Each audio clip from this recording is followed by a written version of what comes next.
Welcome back to the Deep Dive. Our mission today is, well, it's to cut straight through the dense language of educational policy and get to the heart of a huge academic overhaul.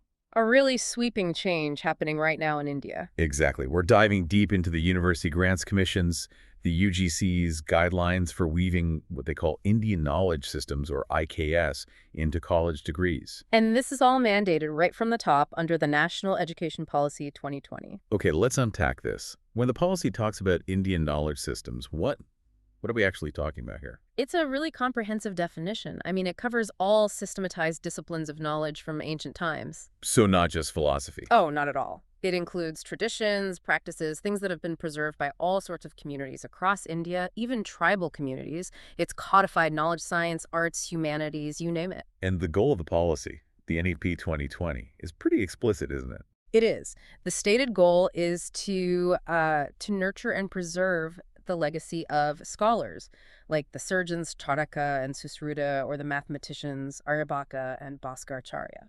So we're talking about formally teaching the contributions these thinkers made to surgery, metallurgy, math. To global knowledge, really. It's a mandate of rediscovery. That ambition is huge.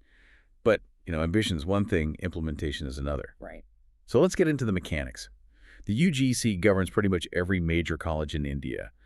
What are the actual structural changes they're requiring? Okay, so the guidelines lay out a full 10-year roadmap. And the first, most crucial change is something we can call the 5% rule. A 5% rule. Every single student, and I mean every student in a UG or PG program, has to be encouraged to take courses in IKS. Right. And those courses need to amount to at least 5% of their total mandated credits. 5%. Now, that might sound small, but when you think about the millions of students. Exactly. And the fact that this is mandatory integration across all these different institutions, I mean, that's a monumental shift. It is monumental. And here's the detail that makes it incredibly challenging for universities. Okay. At least half, 50% of those IKS credits have to be directly related to the student's major discipline. Half of them. Half of them. And they have to count towards the credits for that major. So just so I'm clear, if I'm studying, say, a BTech in computer science, and 5% of my credits are IKS, half of those IKS credits have to somehow count as relevant to my computer science degree. That's it. Exactly. Wow, that's so much more than just adding a general philosophy elective. It's way beyond general cultural literacy. It demands discipline-specific integration. So that computer science student you mentioned, they might study texts on Gaṇita mathematics or Jyotiṣa astronomy. And focus on what? The algorithms? The algorithms, the number systems, the combinatorics that you find in those ancient texts. The challenge for universities is designing courses that are rigorous enough to actually count. I can just imagine the curriculum battles going on right now. So if they're demanding this level of specific, relevant material, what about quality control? How do you ensure authenticity? They're very strict on this. The guidelines state courses must be based on authentic sources.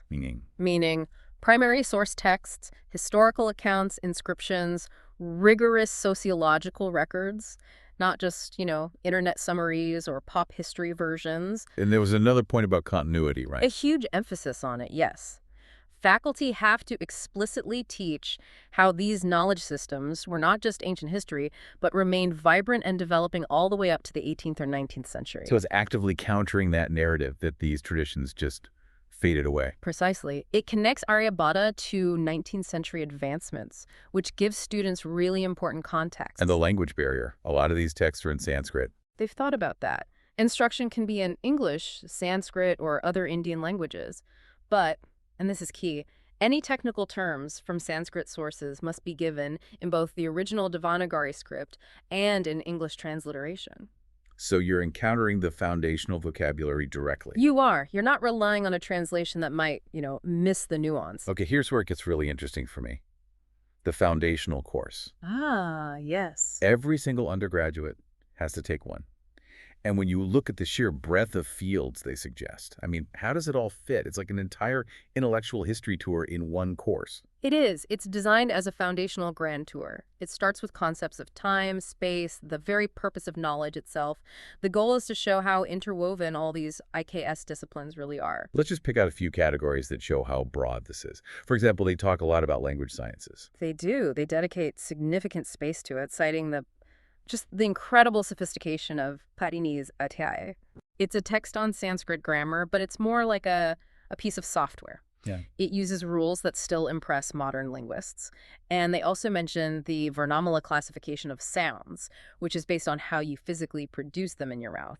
A real science of language. And moving into applied sciences, they give some very concrete examples, like architecture and town planning. Yes, they want students to grasp the planning that went into the ancient Indus-Saraswati cities, the drainage systems, Right. but also the philosophy behind it, this idea of public opulence versus private austerity. Which explains why temples were so magnificent, but palaces might be more modest. Exactly, and they trace that principle all the way up to the planned city of Jaipur in the 18th century. They also bring in what we'd call industrial excellence, metallurgy, and textiles. Absolutely. They mention Vedic references to metals, India's proficiency in manufacturing zinc, high-quality iron, the famous Wootz steel. And this isn't just self-reporting. No, not at all. You have European observers in the 18th and 19th centuries attesting to the quality and quantity of Indian iron and steel. It's economic and technological history, not just cultural trivia. And finally, a required overview of health sciences. The focus there is Ayurveda, defining health as a state of balance. Students get the basic concepts, the 3 gunas, the 3 doshas, the panchamahoputa, the 5 elements. But it's not just theory, right? No, crucially, the sources say you have to cover the specific surgical achievements from texts like the Sushruta Samhita. We're talking about early descriptions of plastic surgery, cataract surgery. It establishes medicine as a comprehensive, well-documented tradition. Okay, so that's the foundation. Now, let's transition to those high-level electives, especially in science and math. This is where that 50% discipline-specific rule really bites. It does, and what's fascinating here is the emphasis on the sophisticated algorithmic approach you find in these disciplines. This is the part that I think most directly challenges the standard history of science narrative. Let's dig into mathematics, or Gaṇita. Okay, so we start with things people might have heard of, like the Bodhayana theorem, which is what we often call the Pythagoras theorem found in the Sulva Sutras, and of course, the decimal place value system. But it gets much more complex very quickly. You mentioned calculus. Yes, the guidelines require a detailed study of the development of infinite series and differential calculus from the Kerala School of Astronomy and Mathematics. Which is? When are we talking about? Centuries before similar concepts developed in Europe. They specifically mention things like the Mode series for pi.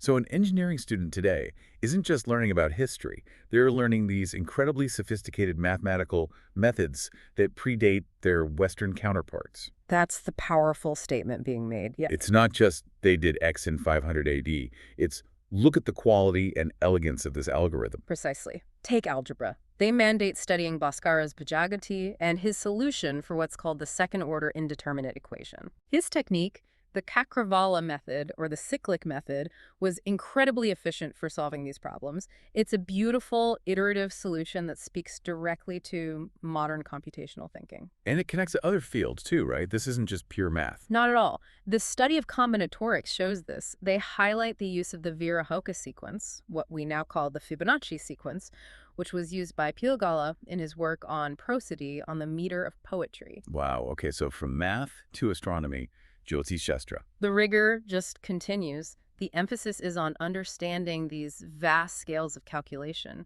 The units of time yuga, mahayuga, kalpa are immense. And they had special ways to write these huge numbers down. Yes, specialized numerical systems like Bhutasakhya or Kadapayadi that allowed them to represent massive numbers concisely, often in poetic verse. It's incredibly clever. And the actual celestial mechanics. The planetary positions. That's where the complexity really shows. Students have to learn the core concepts, like a Hargon. It's the number of elapsed days since a chosen starting point. It's the fundamental variable. From there, you apply these very sophisticated corrections, the Manda and Sugra corrections, to find the true positions of the planets. And these models weren't just static, they evolved. They did. You have to point out Nilakanta Somayaji's revised planetary model from the 15th century. It's geometrically very similar to the model Tycho Brahe proposed much later in Europe. So what does this all mean for existing academic departments? I mean, if university already has a master's program in, say, Indian philosophy, how do these guidelines change that? This is one of the policy's most assertive points. It states that existing PG courses in subjects like Indian music, philosophy, or Ayurveda need to be fundamentally redesigned, re-anchored in the IKS perspective. Re-anchored. So they're specifically saying, don't just study these Indian systems using Western framework. Exactly. Don't rely predominantly on Western epistemologies and methodologies. It's a call for an intellectual revolution inside the classroom. So how does that work? Methodologically, how do you teach a student to think like an IKS scholar? The core of it is a strong emphasis on primary texts and mastering the vocabulary. And crucially, they mandate teaching the concept of pramanas. Pramanas. Can you break that down for us? Sure. It's the framework of epistemology, really. The means of valid knowledge. How you know something is true. Basically, yes. The main ones are perception, pratyaksha, inference, anumana, and textual tradition, agama. Teaching this gives students a different foundational logic, a different way to argue and validate their research. It's not all just theory. No, the guidelines also suggest practical, immersive sessions, connecting the knowledge to living traditions like yoga, meditation, Ayurveda, or Indian craft traditions. Okay, so if we zoom out and connect all this to the bigger picture. Well, the guidelines often bring up a classical distinction between Paravidya and Aparavidya. Right, and Aparavidya is all the stuff we've been talking about, right? The sciences, tech, human knowledge. Yes, the knowledge of the empirical world. But Paravidya is seen as the pursuit of the highest goal. Capital K knowledge, wisdom, truth. It's about linking knowledge, or jhana, to wisdom, prasha. Precisely. So the provocative thought for you, the listener, is this. How might incorporating the Indian concept of dharma righteous conduct, or duty, and this idea of a cycle of mutual dependence, of sharing, how might that change the perceived purpose of modern knowledge? What happens when you tell a modern engineer that their technical skill is explicitly linked not just to application and profit, but to societal duty and wisdom? It could fundamentally shift the entire purpose of getting an education. It could. And this deep dive shows you the sheer scope of that potential transformation from ancient surgery to 19th century technology and the deep philosophical shift driving it all. That is a powerful challenge to the existing academic paradigm. Thank you for guiding us through this, an absolutely fascinating deep dive. Until next time. Thank you for watching this video. If you enjoyed it, please like, share, and subscribe. Your support encourages me to create more content. Thank you.